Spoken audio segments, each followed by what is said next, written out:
We're here at the Museum of Modern Art, one of my favorite art museums. We are going to get a chance to see some of the most famous works of art. Let's get inside and get started. Follow me.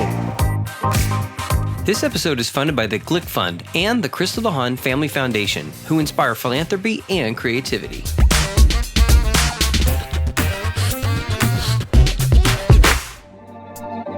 We are here in front of the underestimated smallness of this Dali painting with Larissa Bailiff. Thank you so much for your time.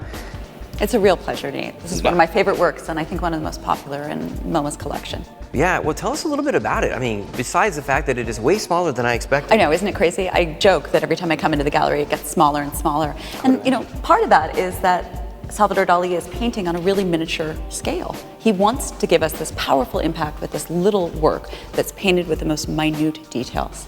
Yeah, and so, well, real quick too, how did the museum get this? This was given to the museum in 1934, and that's just 3 years after it was painted. So this is really at the height of Surrealism.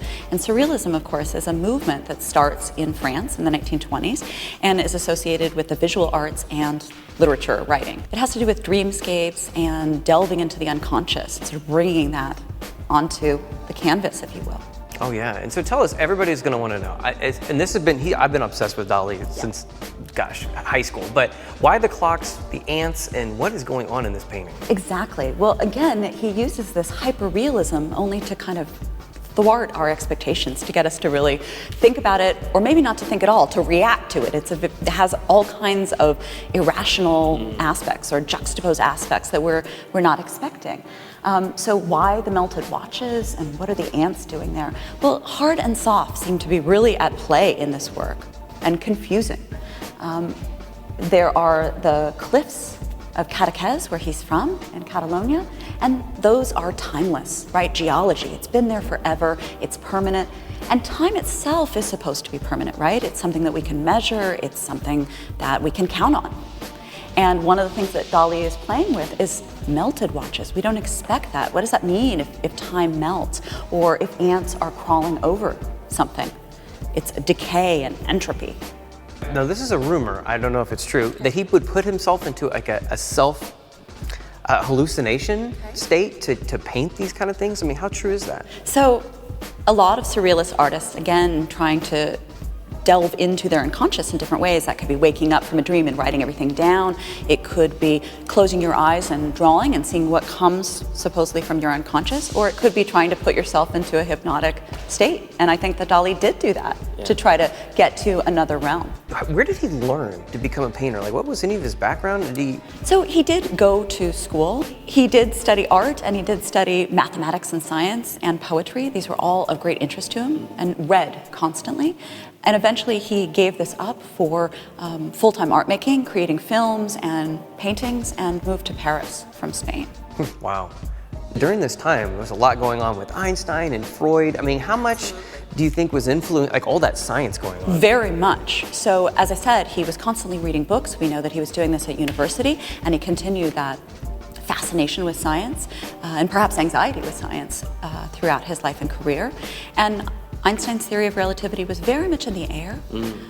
And one of the things that Dali says about this, about the melted clocks, is that he was inspired by melting camembert cheese in the summertime. But so that's I don't think that's all that's there, and I wouldn't be the first to say that. I think this idea of the expandability of time, or the fact that time might not be fixed, as Einstein showed. Sigmund Freud as well was very much at the root of Surrealism. Yeah, I know he looked up to him quite a lot. He did, and he eventually met him when Sigmund Freud was in his 80s. But that was an inspiration for many of these artists who were thinking about dreams and the unconscious and how to expose that and cultivate it in a new artistic movement. I have to ask, so I have always thought of, if he had a camera, that he would black belt the selfie. He loved to take pictures of himself. Now, do we see any, I've heard that might be a self-portrait? Yes, so, and I love that you bring up photography as well, because he's very interested in film, and he thought of his paintings like this. They're so realistic, they almost might be, as he called them, hand-painted photographs. It's not a photograph that's painted, but it gives that aesthetic. But to your point of the selfie and the portrait, many people have interpreted, and I think he intended, that figure in the middle, that very strange equally melted, amorphous figure to be a kind of self-portrait. So how strange is that, with that sense of illegibility and strange melted quality, to show himself. So we might be able to see him and his face and his nose and his long eyelashes sort of draped over a rock formation with another watch almost looking like a saddle, as if he's somewhat part human and part horse. This has a really big mat, and then this frame is really unique. Can you tell me anything about it? Yeah, isn't that interesting? So again, it's almost as big as the picture itself, and it is a really unusual frame with the velvet matting there and the box. And so this was an original frame, as I understand it, that Dali created. And I want to relate this both to his interest in cinema and the kind of idea of looking into a box and framing films, but also kind of designating how one should look at his imagery, sort of constructing the whole thing, being in control of it. That background you mentioned from his hometown which is gorgeous. Yeah, I mean, it feels like, now that you say it, Shadowbox, like I'm looking through a window now. Right? Thank you so much for showing this around. It's such a beautiful piece. You have to come in to really enjoy the frame. And to look at how small it is. Thank you so much.